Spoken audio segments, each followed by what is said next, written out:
नमस्कार इंडियंस, अपना इंडिया में आपका बहुत बहुत स्वागत है।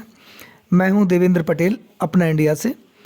दोस्तों, हम आपसे बात करेंगे मनीष दुबे की पत्नी तनु पाराशर की। वह मनीष दुबे जो ज्योति मौर्य के चलते काफ़ी चर्चाओं में रहे, जिनके प्रेम प्रसंग के चर्चे ज्योति मौर्य के साथ काफ़ी वायरल हुए। ज्योति मौर्य के पति आलोक मौर्य ने मनीष दुबे पर बहुत ही गंभीर आरोप लगाए थे। अपनी हत्या की साजिश रचने का आरोप लगाया था और वह आरोप मनीष दुबे और ज्योति मौर्य पर लगाया था। उसके बाद आलोक मौर्य ने मीडिया के समक्ष तमाम एविडेंस दिए।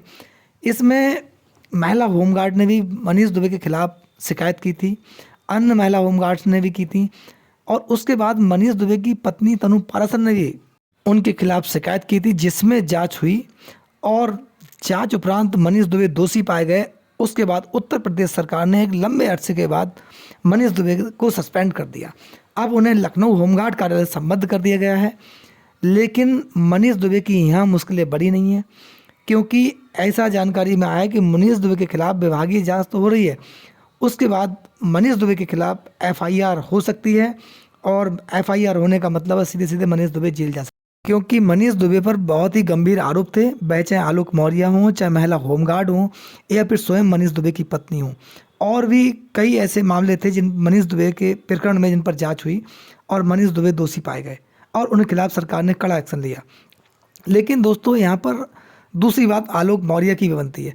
आलोक मौर्य ने अपनी पत्नी ज्योति मौर्य के खिलाफ संगीन आरोप लगाए थे। जिस प्रकार के आरोप मनीष दुबे पर थे, ठीक उसी प्रकार के आरोप ज्योति मौर्य पर थे। लेकिन ज्योति मौर्य किस प्रकार बच गई? ज्योति मौर्य के पास ऐसा कौन सा मंत्र था जो ज्योति मौर्य अपने आप को बचाने में कामयाब हुई? यहाँ पर लोगों का कहना है कि ज्योति मौर्य पर जिस प्रकार के आरोप थे, वही आरोप मनीष दुबे पर थे। हालांकि महिला होमगार्ड ने आरोप लगाए थे यौन उत्पीड़न के, वो आरोप अलग थे। लेकिन आलोक मौर्य ने अपनी पत्नी पर भी आरोप जो लगाए थे, वही आरोप मनीष दुबे पर थे। भ्रष्टाचार का सबसे बड़ा आरोप ज्योति मौर्य पर था, जिसकी डायरी 33 करोड़ के लेन देन की डायरी जो थी, वो मीडिया के सामने कुछ एविडेंस के बतौर रखी थी आलोक मौर्य ने। उस पर एक्शन होने में देरी क्यों हुई? इसके पीछे कारण क्या है?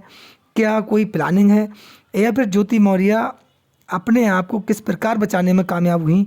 ये तमाम ऐसे प्रश्न बनते हैं और लोगों का यहाँ पर विश्वास है कि ज्योति मौर्य के प्रकरण में कहीं ना कहीं जो और भी अधिकारी कुछ ऐसे हैं जिनको बचाया गया, क्योंकि ज्योति मौर्य के खिलाफ एक्शन होता तो अन्य अधिकारी इस जांच की आंच में फंसते और उनके खिलाफ भी एक्शन होता। यानी कि ज्योति मौर्य को केवल इसलिए नहीं बचाया गया है कि ज्योति मौर्य ने कोई गलती नहीं की है या कोई भ्रष्टाचार नहीं है या ज्योति मौर्य के खिलाफ कोई एलिगेशन प्रूफ नहीं होता है, क्योंकि ज्योति मौर्य पर वही आरोप थे जो मनीष दुबे पर थे। मनीष दुबे पर आरोप थे कि उन्होंने विभाग को बिना जानकारी दिए और अपनी ड्यूटी का निर्वहन नहीं किया, यानी कि पद का निर्वहन नहीं किया, और वो गुपचुप तरीके से ज्योति मौर्य के साथ मीटिंग करते रहे, मिलते रहे। वही आरोप ज्योति मौर्य पर भी थे, लेकिन एक्शन ज्योति मौर्य के खिलाफ नहीं हुआ। ऐसे में प्रश्न उठता है कि आखिर एक पक्षीय कार्रवाई क्यों?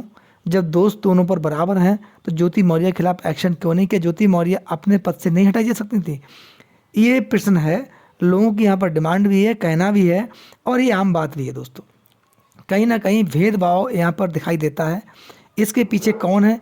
क्या ज्योति मौर्य केवल इसलिए बचाई गई कि अन्य अधिकारी इसमें फंसते और जो भी ज्योति मौर्य के साथ भ्रष्टाचार में लिप्त पाए जाते उनके खिलाफ भी कड़ा एक्शन होता? हो सकता है कुछ राजनेताओं के भी नाम इसमें आ सकते थे। इसी को चलते लोगों का मानना है कि ज्योति मौर्य को बचाया गया है, ना कि ज्योति मौर्य की स्पेशल कोई बहुत बड़ी पहुंच हो सकती है। लेकिन जांच निष्पक्ष होने के बाद देश की आम जनता को इसमें न्याय मिलता, क्योंकि ये मामला भ्रष्टाचार से जुड़ा हुआ था। देश की जनता भ्रष्टाचार पर एक्शन चाह रही थी। जो भी भ्रष्टाचारी तंत्र इसमें संलिप्त था, चाहे वो अधिकारी हो, कर्मचारी हो या फिर कोई राजनेता हो, उसके खिलाफ एक्शन होता। इसमें तभी देश की आम जनता को न्याय मिलता। वहीं दूसरे रूप में देखा जाए तो तनु पाराशर जो मनीष दुबे की पत्नी है, उन्होंने बहुत बड़ा साहसी कदम उठाया और महिला होमगार्ड्स जिन्होंने मनीष दुबे के खिलाफ प्रार्थना पत्र दिया, जो कि मनीष दुबे के द्वारा उन महिलाओं पर अन्याय किया गया, उस अन्याय के खिलाफ आवाज़ उठाने में कहीं ना कहीं उन्होंने साहसी कदम उठाया और साहस किया, जिस पर मनीष दुबे को सज़ा मिली। लेकिन दोस्तों, एक उच्च पद पर बैठे हुए अधिकारी के द्वारा इस प्रकार कृत किया जाए, जो एक प्रकार से देखा जाए क्षम्य नहीं है, क्योंकि आप प्रशासनिक पद पर बैठे हुए अधिकारी हैं और आपके द्वारा इस प्रकार का अगर कदम उठाया जाएगा तो देश की आम जनता क्या होगा, और आम जनता है वो न्याय के लिए किसके पास जाएगी। एक तंत्र ऐसा है जिस पर आम जनता भरोसा करती है, वहाँ पर वो सिस्टम ही अगर जनता के खिलाफ खड़ा हो जाए, यानी कि उसको कहीं ना कहीं उत्पीड़न का शिकार बनाया जाए, ऐसे में तंत्र पर सवाल उठता है और देश की आम जनता की जो नज़रें हैं वो सरकार से होती हैं। इसके चलते मनीष दुबे के खिलाफ भले ही देर से एक्शन हुआ, लेकिन हुआ और कहीं ना कहीं लोगों ने राहत की सांस ली, और जो पीड़ित महिलाएं थीं उन्हें भी कहीं ना कहीं राहत की सांस मिली होगी, क्योंकि जब मनीष दुबे के खिलाफ एक्शन हुआ तो सरकार पर उन्हें कहीं ना कहीं विश्वास भी हुआ, और शासन प्रशासन पर जब विश्वास आम जनता का होता है तो उसके जो परिणाम होते हैं वो जनहित में, आम हित में होते हैं। दोस्तों, वहीं तनु पाराशर की बात करता हूं मैं। तनु पाराशर एक वास्तविक साहसी महिला है। उनके द्वारा मनीष दुबे के खिलाफ जो एक्शन लिया गया, कानूनी जंग एक महिला ने लड़ने का काम किया, उस पर उनका ये मानना है कि ज्योति मौर्य भी इसमें बराबर की दोषी हैं। जो मनीष दुबे के द्वारा तनु पाराशर के खिलाफ जो षड्यंत्र रचा गया, जो उनके साथ ठगी हुई, जालसाजी हुई, उसमें कहीं ना कहीं ज्योति मौर्य का भी हाथ था।